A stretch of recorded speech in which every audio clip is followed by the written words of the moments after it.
There's a lot going on in WWE and AEW, and you want your questions answered, so that's why today we are going to answer many of the questions you've asked. The Squared Circle Psychobabble. My name is Michael Valenti. Joining me is Ralph Valenti.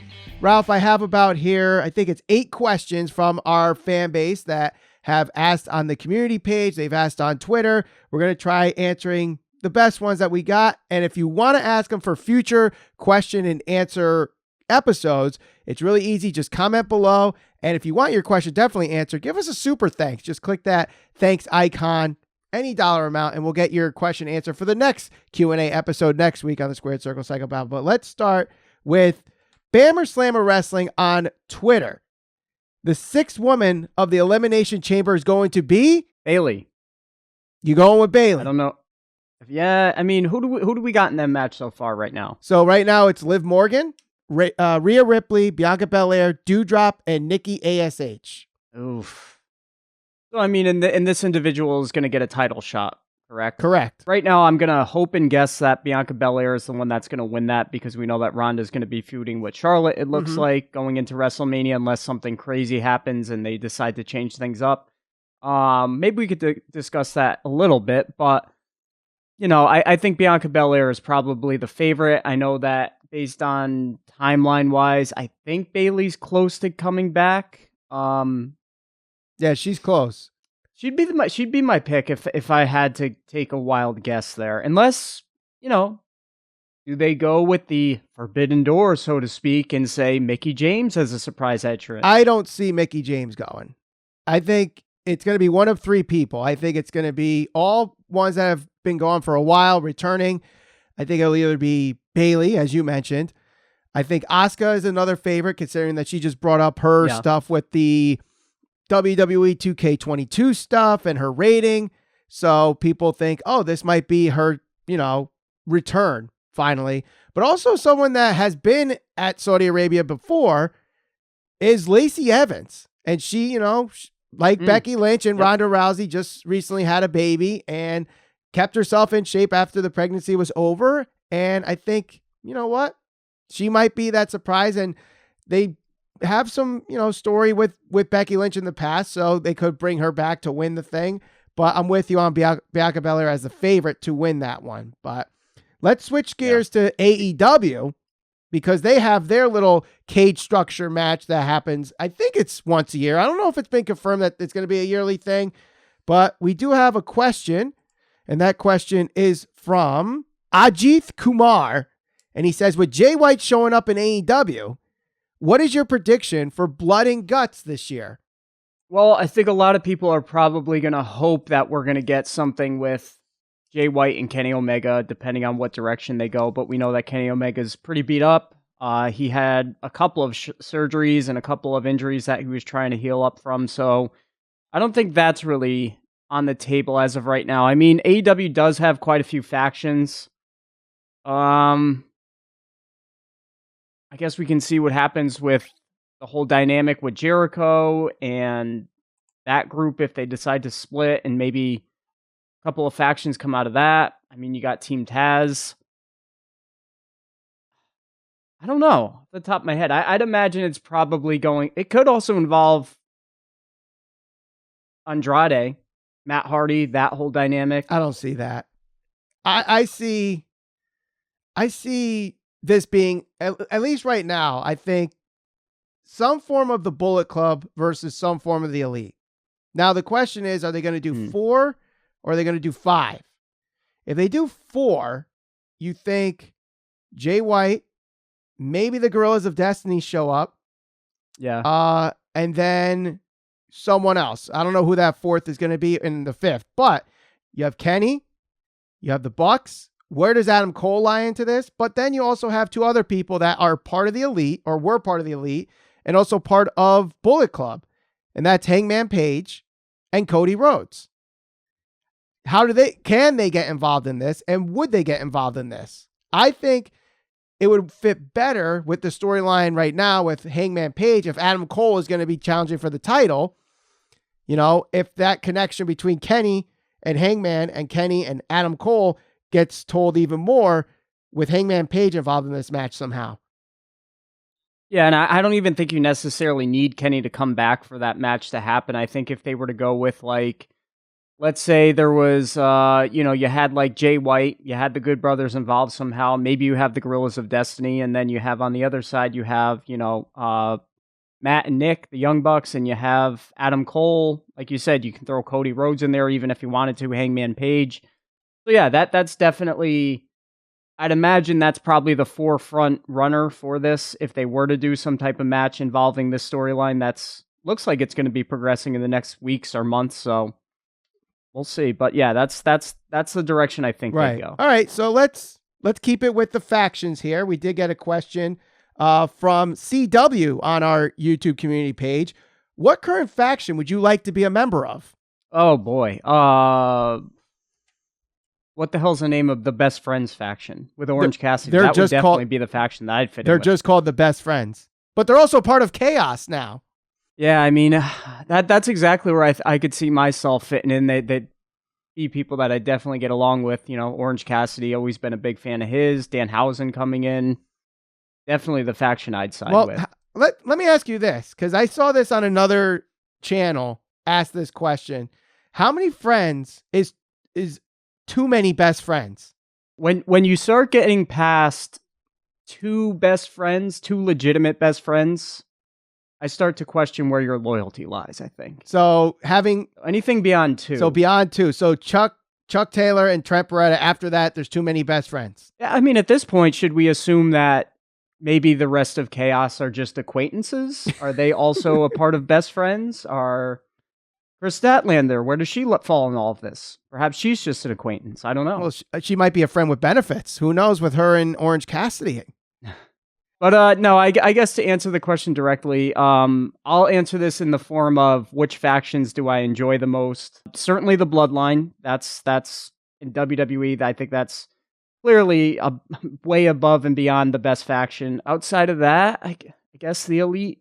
Not the biggest fan of some of the things that they do, but... Would you dress up like a Ghostbuster? I'd dress up as, what's the green guy's name? Slimer. Slimer, right? Yeah, I'd do that. Okay. That's who I would dress up as. There's not... The problem is, yes, if you follow New Japan Pro Wrestling, everybody's in a faction. AEW has their own fair share of factions, but WWE, there's just the Bloodline. You have the New Day. It's hard to really pick which one I would like to be in. I mean, I guess best friends, because I could finally say I have friends, but I think I'd have a lot of fun with the New Day, honestly.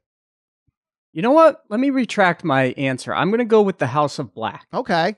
That's I know they're technically just a tag. Well, no, their tag team name is what? The Kings of the Black Throne. Throners. Yeah, I'm going to say them because I've always kind of gravitated towards groups like that. I was a big fan of the Brood. I'm a big fan of Aleister Black. Keeping in with the factions. A lot of faction questions, Ralph. So we saw on AEW Dynamite that Bryan Danielson is trying to maybe create this new faction with Jon Moxley throwing names like Daniel Garcia out there. So the question was asked, Bryan Danielson, if he creates a faction, who does he have in this faction? Okay, I am going to definitely go with Daniel Garcia. I think Daniel Garcia does have a lot of potential. I think that they're definitely...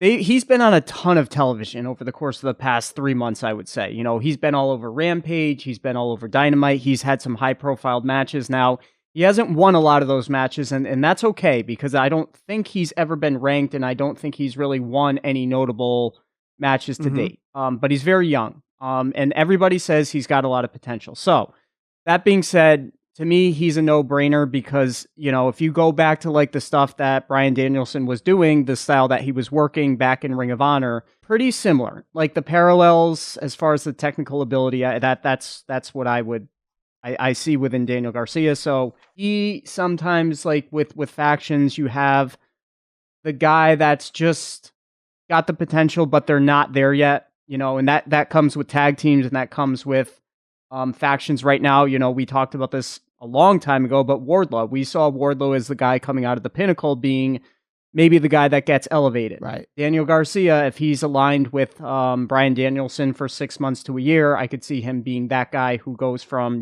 just the guy that's, I don't know if you want to consider him enhancement talent or the guy that's in there with the guy, but kind of being that upper mid-card level guy or getting the rub from that. Other than that, I think that it'd be cool to have him aligned with somebody like Kyle O'Reilly, Bobby Fish, because again, you start looking at the way those guys work. Like, I just feel like, one, Bobby Fish and Kyle O'Reilly already came from a faction, the Undisputed Era.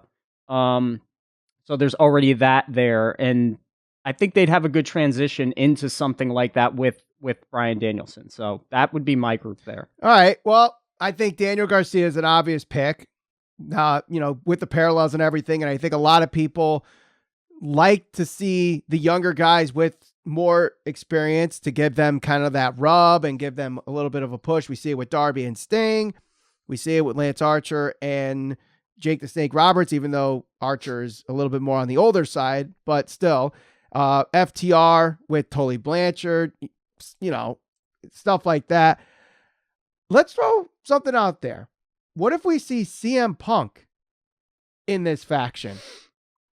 Because, he's all about pro wrestling versus sports entertainment. And yeah, I mean, it would be kind of like a shoot work kind of thing. Maybe not Moxley, but who knows? Maybe you do a 2-man power trip. Have Moxley win the world title, Danielson win the TNT title, and then they both win the tag titles. Who needs the faction? I mean, the faction could come later on, but have a 2-man power trip, and then eventually it leads to one-on-one Moxley and Danielson. Yeah, that could definitely work. That's a lot of star power in one place, which isn't necessarily a bad thing. I obviously that worked for the NWO with Hogan, Hogan, Nash, and Hall. Right. So I'm not so sure that creatively, like, all of those guys are like, they're also they may be similar, but they're all very different. Mm-hmm. Like Punk, his narrative and everything he's kind of working towards right now with MJF, that's vastly different from what Moxley's trying to do. So, how do you get all of those guys on the same page and make it make sense? It's not to say that they can't, but one name that I will throw out there, like if you wanted to add like a big man to the group, a guy like Lance Archer. Yeah. He's another one. He's had a lot of high profile matches. He hasn't necessarily won many. Maybe that's a guy that, because again, I don't know. I don't see them putting the title on Archer, at least not yet. Right. Obviously, he just challenged for it. So maybe he would fit nicely in a faction because he can be on TV and it's not like they'll have to have him vanish for 3 weeks until he comes back and give him like a couple of matches and stuff like that. So might not be bad for him to be the muscle for a smaller guy like Bryan Danielson. Right. All right. We got a lot of faction questions, so let's gear towards more the shows and how they operate themselves. So we got a question here on our community page about one Tony Khan. Should Tony Khan have a Twitter account? And this is a follow-up to him saying that Jay White basically was a cover-up for the Forbidden Door comment, even though it was revealed that Keith Lee was the big signing and the big announcement. And I think a lot of people, if there's a criticism for AEW, especially Tony Khan, is he gets himself in a lot of trouble saying stupid shit on Twitter. Yeah. I personally do think he should have a Twitter account. I don't think anybody should be deregulated from Twitter unless you're doing stuff that's really, really stupid, like saying hateful things or spreading misinformation or whatever, all that stuff. But I think Tony Khan being transparent with his company and stuff like that, I think what helps him. But I do think there's times where he tweets some really dumb stuff. Yeah. And he gets himself in trouble, the big swole stuff. Constant jabs at WWE. And listen, WWE makes their own jabs too. I'm not saying they're angels either. But as Charlotte Flair said a couple weeks ago in a promo, number one does not talk about number two. And if Tony Khan keeps talking about number one, you're never going to be number one. So shut up and let the product do the talking sometimes. Not only that, but I think that sometimes he makes it hard for, if you're somebody that watches WWE on a consistent basis, or you grew up with WWE, right, sometimes the things he says make it hard for you to root for them or want them to be successful, right, or choose to tune into the product because it's some of the things he says. And again, you pointed this out. WWE is no angel when it comes to this. But I feel like Tony Khan, as the owner of the company, sometimes should take the high road, so to speak. Right. I do think he should have a Twitter account because, I'm a big supporter of freedom of speech. That's a right that we all have here in the United States. So I always compare him sometimes to like Dana White from the UFC because Dana White is very outspoken. And he's obviously very passionate about his beliefs in the UFC and stuff like that. Right. People sometimes are more accepting of Dana White, and I don't know if that's just because he's been here for a longer time. With Tony Khan, sometimes I just feel like it's like, dude, don't even bother tweeting that. Like you should be above that. Right. You're the owner of the company. Like just take a step back. Don't tweet that. No, right. And, I think still there's those people that say, oh, he should be able to defend himself. And that's fine. You can defend yourself. But like the things that he's defending himself on really are things that are just like, dude, just let it go. Like if WWE is leaking out Rampage ratings, and if that's true, don't make a comment about it because one, most people don't even know unless you're in the Twitter, atmosphere and actually follow wrestling news and stuff like that. If you're just watching the shows, no one knows what you're talking about, Yeah. Or, the thing with Big Swole. It's fine to say, we're doing this stuff for diversity and we're going to continue to, help with diversity. Don't call Big Swole a bad wrestler. That makes it worse. Well, yeah. I mean, there's a difference between defending yourself, but could you imagine if somebody like Vince, because that's who people are going to compare him to. If Vince went on Twitter and defended himself against all the negativity that people say about him literally on a daily basis, and people say negative things about Tony and AEW on a daily basis as well, but sometimes you just got to be like, don't focus on the negative stuff so much. Just focus on what you're doing right. I go back to like when, I don't know if it was the time that like there was that random half hour that went against SmackDown with Rampage, and he was retweeting like every single wrestling journalist and like commenting on it. And it's like, I don't have a problem with you like championing your company and promoting your company. But it's like, dude, now you've gotten to the point where you're like retweeting wrestling journalists and all these silly remarks. And it's like, just let the product do the talking sometimes. That's what I feel like. He just, there are times where he does it and there's times where he promotes the hell out of his show and he does a really good job at it. But then there's times where it's like, dude, shut up and let the product do the talking.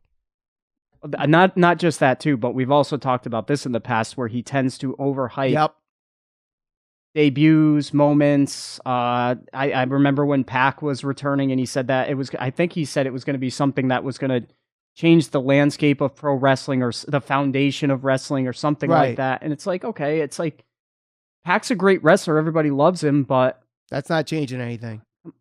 Right. Oh, what's that changing? Right. Unless it was more of a tease for a couple weeks later with Sting, but people don't think that far ahead sometimes. So, but, got two more questions here. So the first one here, we got a couple of this asked. So best show on a weekly basis, worst show on a weekly basis. It's funny because if you asked me this 6 months ago, it would have easily been Dynamite and Raw. But you ask me now, Raw has really picked up their shit. Raw has... And they didn't really have to do a whole lot. No, they didn't have to do a lot. They just had to focus on getting some younger guys in there, freshen up some of the matches and, have some storylines on their show that people could be invested in. And Raw, for the most part, has done that. We're seeing the likes of Austin Theory. We're seeing the likes of Dominic Mysterio getting, featured storylines. We're seeing the Street Profits and the tag team division actually having multiple matches and multiple storylines. The women's division has multiple storylines.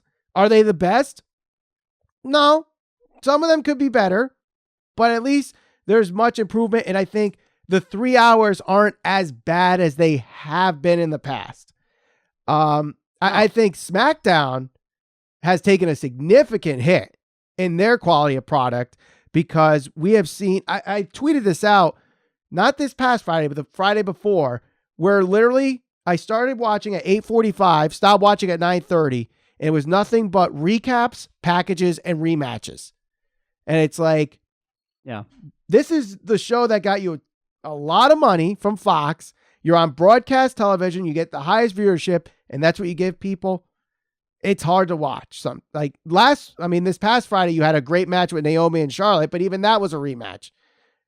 And I like where that story's going, because now maybe you see Naomi and Charlotte in a tag team match again with Ronda Rousey and Sonya Deville, or, it'd be Sonya and Charlotte versus Ronda and Naomi. I think that would be an interesting tag team match at some point between now and Mania. Dynamite has been good, but I think even then there's been moments where even their show hasn't been great recently. There's been some good stuff, but at the same time, it's like, this isn't the must see every week Dynamite that we've had in the past. And then Rampage is just, it's an hour and you can't really get too invested in it, because it's just, yes, there's decent matches, but there's nothing much to it outside of that. Yeah, I'll phrase it, or I'll think of it from this perspective. What show do I enjoy the most versus what show do I enjoy the least? The show that I enjoy the most on a consistent basis, I think, is Dynamite overall. Mm-hmm. Because they got a little bit of everything. There's always, or on a more frequent basis, there's either a segment, a match, a debut that is kind of like must see. Yep. You had Keith Lee, you had Jay White, you had CM Punk, and MJF. You had, there's countless things. If I'm going to watch, I'm going to look forward to the House of Black, like we just talked about a little while ago.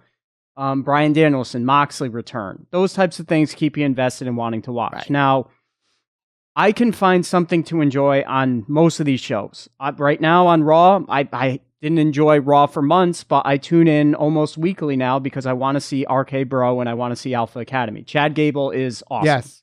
They've finally given him the opportunity to show that he has some character there, to show that he has the ability to be somebody that can be that Kurt Angle comedic yet serious role. Right. And he can go in the ring and he's funny. Yes. So that's a plus for them. Austin Theory, they've kind of highlighted him. Edge is there. The Miz, even though I know a lot of people don't like The Miz is good is good at what he's good at. He's going to go out there, he's going to draw heat, he's going to cut good promos, and he's going to be a good character. Right. Is he going to be great in the ring? He may not be great, but he's still going to perform. And he's in there against Dominic Mysterio and Rey Mysterio right now, and I'm fine with that. So for Raw, that's fine. SmackDown, yeah, it's been a little difficult to get invested in that. I know they're trying to do certain things with Aaliyah, and again, that's every week it's the same exact thing. Where's that going? Are we going to see any progression in the storyline? Mm-hmm. Roman and the Bloodline, they'll always be good. They have been good. Paul Heyman's great. The show that I enjoy the least is NXT. I used to love NXT. There's a lot of guys that are in other companies, whether it's AEW or brought up to the main roster, whatever the case may be, released, unfortunately, that I used to watch NXT for, because I truly enjoyed that product when it was Triple H's product. That's not the product that they have anymore. Do they have a lot of guys that I'm interested in? Yeah, Braun Breaker. I think that he can be a good guy to come up to the main roster at some point, so he's good. But it's just really, really hard for me to get invested in these people who literally it was okay, we're revamping the show. Yeah. I was invested in all those guys like Andrade, Aleister Black, Johnny Gargano, Ciampa. And Ciampa's still there, but it's a rebrand, it's a repackage, and just can't get into it. So my least favorite show, NXT. On a weekly basis, Dynamite is probably my favorite show, start to finish. All right, I'll agree with you with Dynamite as the top show. I'm going to disagree with you on NXT. I'll admit I don't watch it as much, but when I do watch it, I actually enjoy it. I think they actually, like Dynamite, have a purpose with every single segment. I do like the one thing that they do that the other shows don't do, that they should start doing, is that matches, for the most part, start and end in between commercial breaks. None of this, let's go 20 minutes because that's what everybody wants and that's what makes an awesome match. No. A match can be like, for example, this past Tuesday, we saw the Creed brothers against the Grizzled Young Veterans. And I think that match was like 12 minutes. And it did not go through a commercial break. It didn't go through picture in picture. It just went bell to bell, commercial break to commercial break. And it was a really good match. And the Creed brothers, from the first day that we saw them on NXT 2.0, that first episode, you're like, wow, there's a lot of work to be done. You see them with the Grizzly Young Vets, and you've seen them the last couple of weeks. They're getting it. And there's a lot of improvement there. Braun Breaker and the stuff that we saw on Tuesday with Ciampa and Ziggler and Legado del Fantasma, I think was really good. And there's still a lot to go. Imperium. What's that? Imperium. You know, I know people are upset with the name change from Walter to Gunther, and I'm with you on that. I'm not a fan of the name change. I didn't think it needed it. But it's whether his name is Walter or Gunther, the character is the same. And I'm not as worried as other people are with Walter and Gunther or whatever you want to, that whole deal. And I think once he makes it to the main roster, I do think they're going to use him very strongly. And I'm not worried at all. And I think NXT 2.0, honestly, is a lot better than people give it. And I think just because of the huge sudden change, they're not giving it a chance. And I think if you do give it a chance, you'll think it's not that bad. And the characters aren't that bad, and the wrestlers aren't that bad, and the promos aren't that bad. But that's just me. I think right now, the worst show outside of Roman Reigns and the Bloodline is SmackDown. SmackDown has gotten huge, like almost unwatchable because it's just the same thing over and over and over again. Mm-hmm. Hopefully it breaks out once, Elimination Chamber ends and we could get some storyline progression for Mania, but it's hard to watch. I'll say Dynamite's the best, SmackDown's the worst. Our last question here on Twitter came from Mario Morales. What are your goals for the podcast? My goal is to actually get back to a swing and actually record more and upload more and get more than just once a week on here. That would definitely help. But honestly, I think just getting to a point where, it would actually make sense monetarily to do this. We do get some YouTube ad money, but it's nowhere close to even a part-time job. Merchandise. We do this for fun, essentially. Yeah, we do this for fun. And, we have merch, the store's underneath the video and links in the description if you want to check out some of our merch. But, just having the support and having the community again and having something like this on a weekly basis where we answer your questions and it becomes a community instead of this tribalistic thing that I see on Twitter all the time. And that's my goal, to be the channel or podcast that people come to get away from the tribalistic bullshit. That is, and that's on Twitter and YouTube. Yeah. That's exactly what I was going to say. And I think that was the goal from the very start of this. Mm-hmm. We felt like we were two guys that watched wrestling from an early age that had a somewhat decent understanding of it, at least a fandom of it. You could say that with certainty. And, right now it's just like the tribalism that you see in wrestling. Like we want people to engage in conversations. Did you like this? Did you not like this? Like, I feel like right now you either support 100% of what WWE does or you support 100% of what AEW does. And if you don't agree with 100% of what they're doing, like, you get called out for it. Mm-hmm. People say, oh, you're not a supporter. Right. Like, just yesterday, I tweeted something about somebody that I didn't like in AEW, and automatically someone said, you're an AEW hater. I literally just said 5 minutes ago, my favorite show week to week is Dynamite. Right. So, you don't have to enjoy, or you don't have to like 100% of what any one company does. And I feel like right now, with the atmosphere of people's fandom, they're not willing to challenge their bias. They're not willing to say, hey, I didn't like this. Hey, this was a letdown. I enjoy the fact that 3 years ago, people were complaining that Brock Lesnar was champion and they wanted him on TV more. Now that he's a babyface doing some good work and he's on TV more, they're complaining that he's a part-timer. Same with Ronda Rousey. Same thing with Ronda Rousey. Oh, a part-timer won both Royal Rumbles. Do you guys remember Ronda Rousey was on almost all the time? She was on every pay-per-view. challenged for the title, or, was challenging her title. And on top of that, was doing house shows. So she's more of a full-timer than Brock Lesnar was.